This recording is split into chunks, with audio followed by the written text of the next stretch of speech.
અમદાવાદ શહેર બાદ અમદાવાદ ગ્રામ્ય પોલીસ પણ હવે સક્રિય થઈ ગઈ છે। ગ્રામ્યમાં વસવાટ કરતા ગેરકાયદેસર બાંગ્લાદેશી વિરુદ્ધ કાર્યવાહી કરવામાં આવી રહી છે।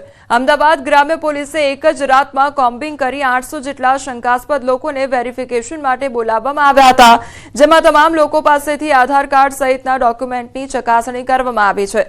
જે લોકો પાસે ડોક્યુમેન્ટ નથી તેવા 8 બાંગ્લાદેશી વિરુદ્ધ અટકાયતની કાર્યવાહી કરવામાં આવી છે। સાથે જ ગ્રામ્ય પોલીસે આધાર કાર્ડ અને ઇલેક્શન કાર્ડનું પણ વેરિફિકેશન શરૂ કર્યું છે।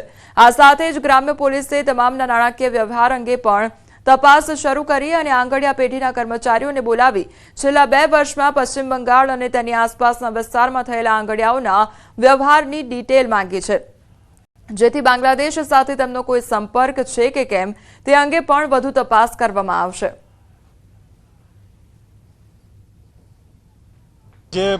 મજદૂરી કરવા માટે જે મજૂરો આવે છે તે કારીગરો, સોની જવેરાતની અંદર કામ કરનાર કેટલાક કારીગરો તેમજ સ્પા વગેરેની અંદર કામ કરનાર કેટલાક મહિલા કે જે બહારના છે એ લોકો અંતર્ગત ખાસ અમદાવાદ ગ્રામ્ય જિલ્લા પોલીસ દ્વારા ડ્રાઈવ ચલાવી અને તેમના પોલીસ વેરિફિકેશનની કામગીરી હાથ ધરવામાં આવેલી છે। તેમજ આ તમામના ઓળખ જે છે તે ઓળખ ઊભી કરવાનું અને ઓળખના વેરિફિકેશનની પ્રક્રિયા હાથ ધરવામાં આવેલી છે।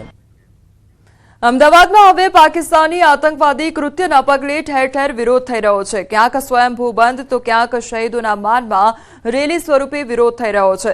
ત્યારે અમદાવાદના પ્રહલાદનગર ગાર્ડન નજીક પાકિસ્તાની ધ્વજ અને પાકિસ્તાન વિરુદ્ધના સૂત્રોચ્ચાર થયા। રસ્તા પર પાકિસ્તાનનો ધ્વજ પેઇન્ટિંગ કરેલો જોવા મળ્યો, જ્યાં સ્થાનિકો અને વાહન ચાલકો તેના પર ચાલીને પોતાનો આક્રોશ ઠાલવી રહ્યા હતા। જોઈ રહ્યા છો કે લોકો કેવી રીતે અહીંયા ક્રોધ ઠાલવી રહ્યા છે। જે થયું છે બહુ ખોટું થયું છે। આજે પ્રજા પણ એક બંધારણના લીધે ચૂપ બેઠી છે, એટલે આ રીતે એનો જે ગુસ્સો છે એ કાઢી રહી છે। પાકિસ્તાનનો ઝંડો છે અને જે પહેલગામમાં જે આતંકવાદી દ્વારા જે અટેક કરવામાં આવ્યો હતો એના વિરોધમાં આ રોષ ઠાલવવામાં આવી રહ્યો છે જાહેર જનતા દ્વારા। અહીંયા પાકિસ્તાનનો ઝંડો બનાવવામાં આવ્યો છે, જેમ તમે જોઈ શકો છો અહીંયા, અને એના ઉપરથી વાહન પસાર થાય છે, લોકો એની ઉપર લાતો મારે છે અને પોતાનો જે વિરોધ છે એ બતાવી રહ્યા છે।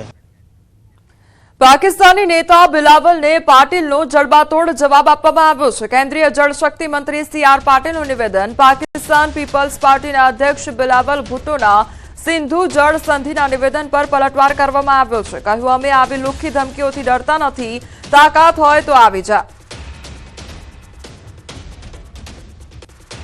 એવું થયું તો બિલાલ કેવો બિલાલ થઈ ગયું। કે જો આ નદીમાં પાણી નહીં આવશે તો ભારતમાં લોહીની નદીઓ હશે। હું નદી જવાનું કામ છે મેં કીધું કે ભાઈ તો છે શાંતિ જવાનું તાકાત તો આવો। પહેલગામ આતંકી હુમલાને લઈ સમગ્ર દેશમાં આક્રોશ ભભૂકી રહ્યો છે। ત્યારે પાકિસ્તાનમાં જન્મેલા અને હાલ અમદાવાદમાં રહેતા કમર જહાં સાથે ન્યૂઝ 18 ગુજરાતીએ વાતચીત કરી। તેમણે આ ઘટનાને કડક શબ્દોમાં વખોડી કાઢી છે। સાથે જ તેમણે પ્રધાનમંત્રી નરેન્દ્ર મોદી આ મામલે આકરી કાર્યવાહી કરશે તેવો વિશ્વાસ વ્યક્ત કર્યો છે। તેમણે ન્યૂઝ 18 સાથે વાતચીત કરતા જણાવ્યું કે આ ઘટનાથી આજે મારું માથું શરમથી ઝૂકી ગયું છે। આપને જણાવી દઈએ, કમર જહાં દર રક્ષાબંધને પ્રધાનમંત્રી નરેન્દ્ર મોદીને રાખડી બાંધે છે। જમ્મુ કાશ્મીરમાં થયેલા આતંકવાદી હુમલા બાદ ભારત હચમચી ઉઠ્યો છે। આ વચ્ચે પાકિસ્તાનમાં જન્મ લીધેલો પરંતુ સંપૂર્ણ ભારતીય નારી બની चुकेला कमरजा અત્યારે મારી સાથે છે, તેમની સાથે વાત કરીશું। कमरजी, जिस तरीके से ये पूरा हमला हुआ जम्मू कश्मीर में, सबसे पहले आपकी प्रतिक्रिया।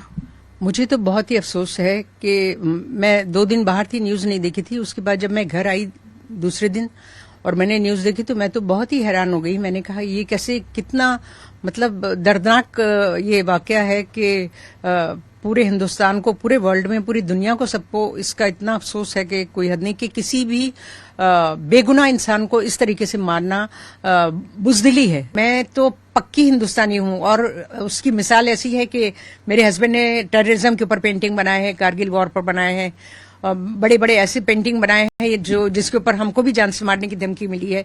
और हम 2 गए हैं और हमने जाकर वहां पर एग्जीबिशन किया है और लोगों में अवेयरनेस लाए हैं कि आतंकवादियों के खिलाफ कैसे हम आगे चलें। और आजकल जो हमारे प्राइम मिनिस्टर हैं मेरे भैया मोदी जी, मैं उनको बहुत ही ज्यादा काबिल समझती हूँ। कड़वी यादें तो ऐसी हैं कि मैं हर वक्त अपनी मम्मी को रोते हुए देखती थी। मेरी मम्मी हमेशा कहती थी कि मैं ज्यादातर जो रास्ते हैं वो बंद रहते थे, जिस तरह अभी हम लोग अभी थोड़े दिन पहले आते जाते थे उस तरीके से नहीं था।